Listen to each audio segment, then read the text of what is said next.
I thought I'd never say this, but it's good to see everybody here. I always looked at this day as Groundhog Day, but I no longer do. But no, it's great to be back. We're obviously this time of year gives us a chance to be around the draft prospects, but just to give you an update where we are. We, as a coaching staff, we've had a chance to get through all the video, and we're starting to build the playbooks, offense, defense, and special teams, and it's now we're starting to formulate how we're going to put it together with our roster. Obviously, we have a lot of free agents, a lot of business decisions in front of us, and we're still working through that process. But just excited to be here and to get the draft process started. Mike. So with that, I'll take your questions. Coach, Mike, what are your early impressions on the Cowboys organization? The organization, the Cowboys organization, it's a unique place. I've enjoyed every day there. The energy is awesome. I think you feel that from the first time you walk through the doors. So it's the passion, and it really starts with the Jones family, just the way they approach everything. So I've really had my head down, and I think like all coaches, when you're in that first year, you're just trying to get to the next meeting, get things organized, and because there's a lot of things that are different for all of us. I got a lot of coaches on my staff that I have not worked with before, so just putting together protocol, policy, the approach and everything we do. So whether it's from game management, football technology, going to Oxnard for training camp, so we just have been grinding through all those things and just trying to make sure we're ready.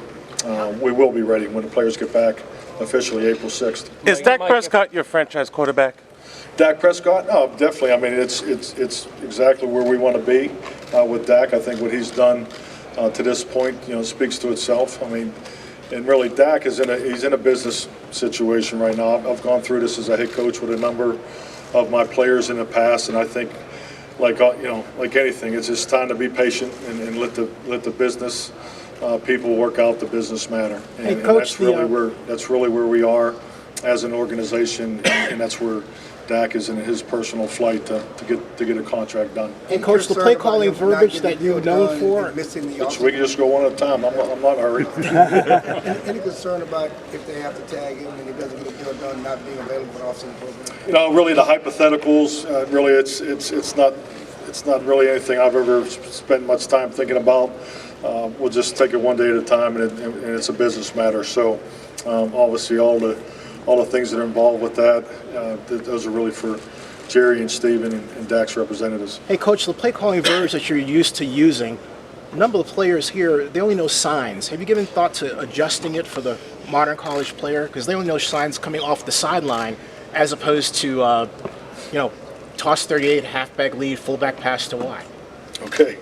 Awesome. I think you got to look at all those things, and really, you have to have a basis, a language, a starting point, and then with that, you do have signs that that pull all that together, because huddle, 2 minutes. So, but yes, it's important to be very aware of the system that the player that you bring into your program, where he's come from. I've coached receivers that during their college career, they just looked over to the sideline and they ran one of 5 routes. So that's all part of the normal adjustment into the league. And I think your point is well taken. But those are things you can learn from as a coach, and how you can use some of those thoughts and ideas, signals, as part of your 2-minute no-huddle offense. Back in 2012, you said you'd never give up play calling again. What made you change your mind?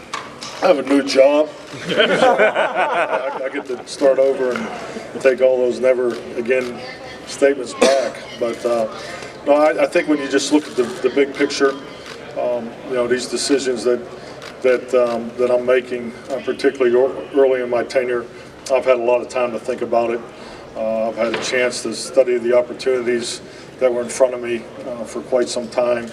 And Dallas was the one opportunity that was something I felt was important to keep the current offense in place because of the success that they've had in the past. The productivity on offense is very high. So there will always be things that are different. I think anytime you have a coaching change, that's obvious.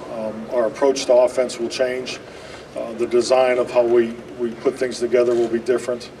but it's important to build off of the successful concepts and particularly the language that's in place. And I'm excited to work with Kellen, and I've really enjoyed our meetings. So I really like the way he looks at the game. Mike, What what is it was your about Dak experience Prescott? like? What was your experience like interviewing with the Giants before you got this job, and were you surprised you left there without an offer? Well, I had a great experience with the Giants. Really enjoyed the day that I was there. First-class organization. Can't say enough about John Mayer and just the time that I was able to spend there. So it was a lot of fun. Thought the interaction was good, but hey, it's a process and things happen for a reason, and I'm very blessed to be a Dallas Cowboy. You seem rejuvenated after leaving or departing from Green Bay. What did you do after that happened, and are you excited about this new opportunity with the Cowboys? Well, I'm excited about the opportunity with the Cowboys. I'm trying to say that as I'm rejuvenated. Give you some energy there. So that's what my media coaches told me. And I don't have, but with that, I've had a year off. I mean, I think like anything in life, if you have a chance to step back, reflect, and really, take the time to be honest, be transparent about the things that you can improve on. That's all been part of the process that I went through leading up to getting the job in Dallas. But frankly, I haven't reflected 1 minute since I've arrived in Dallas because like everybody, the coaching staff, we've had our head down and we're grinding away. But yeah, it's exciting. I mean, it's a great opportunity. Being at the combine's always fun. I mean, there's always great energy. In this whole city when the combine comes to town. So I'm just thankful to be here. What is it You're about Dak saying that Prescott? after all your years in Green Bay, leading a team to a Super Bowl, you were kind of in the background. You always put your players first. Now, as the head coach of the Cowboys, I think there's going to be a lot more national interest on you this year. Do you feel that? Will you be more of the spotlight? Not really. To me, it's always, this game will always be about the players.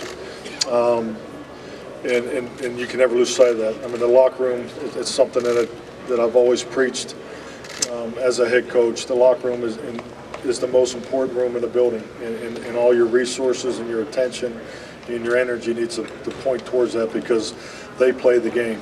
They're the performers. They're really what this game's all about. So coaching's important.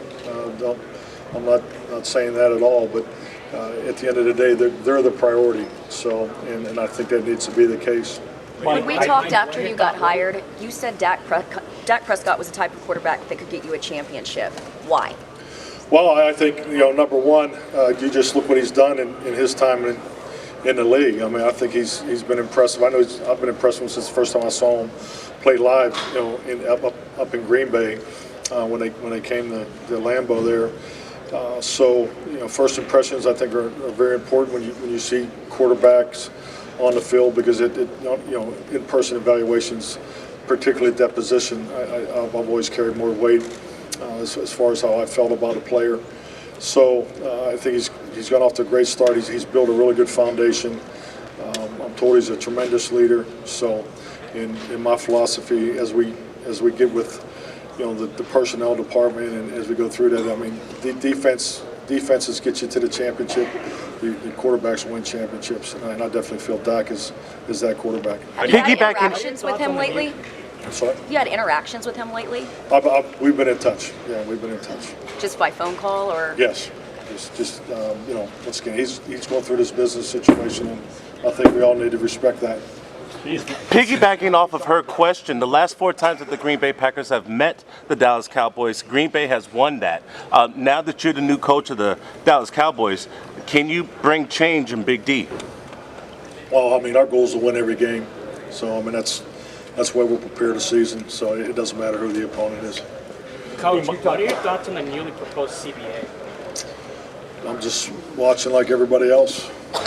What's the importance for you to familiarize yourself with Oxnard before you get there, kind of get a sense of the facilities and what's? That's a great question. I'm actually going to Oxnard here in a couple weeks. I'm going to spend a day there Thursday, 2 Thursdays from now, just to walk the property and we're gonna meet out there so I can see it and just see how the operation and how it'll flow with our. We have a proposed schedule that I'm thinking about already for training camp, but the function of it is obviously what's most important, and so we're working on that. But yeah, I'm excited about it. It makes sense to go there. I know everybody in the organization speaks very highly of the training camps out there, so I think it's something that's needed for a football team, and looking forward to working on that. Hey, Coach. A question about you talked about the players being important. Next big event's the draft in Las Vegas, and just how that perception, how everything's changed. And not only the Raiders in Vegas, but now you got the draft coming up in Vegas. And how that's, just your thoughts on that? Well, I mean, the draft in Vegas, I think it's great. I've been to Vegas too many times in my life, so I'm sure it's grown a lot since the last time I was out there. And I think, the NFL being a part of the landscape out there is awesome. So the draft, what they've done with the draft, the event that's created, I think is phenomenal for the fans. And at the end of the day, anytime you can make it better for the fans, it's good for everybody. Losing Coach, your quarterback school your QB school that you did in the offseason was something you always kind of lamented after the 2010 CBA. And your time off this year off, have you had a chance to think about how to rework that, or are you kind of also waiting on this CBA? Well, I mean, it's always been reworked since 2011. I mean, it's just how you integrate it. The beauty of the old system was you were able to have 3 or 4. It was like 3 weeks where it was totally uninterrupted. You were out there every day with the quarterbacks, just in a one-on-one atmosphere. The time in the classroom was plentiful. So now it's regulated, so you have to build it into the into the off-season program. We'll start that in phase 2. So there'll be components of the quarterback school that'll be part of that schedule. Hey, Coach, during your time off, was there a particular offensive attack you had the chance to watch that caught your eye? You said, I'm going to employ this. Yeah, there's a lot of that you've used, and my experience is the NFL is like a big cycle. There's concepts that come into play in the 90s and go back out and come, are starting to come back in. You're seeing a lot more two-back offense that's coming back into the league. Last year, particularly with the success, when you look at New England, the Super Bowl run 2 years ago, San Francisco's doing a great job of it. So you just pay attention to those trends, and it's more about the variations that come off of the things that you believe in.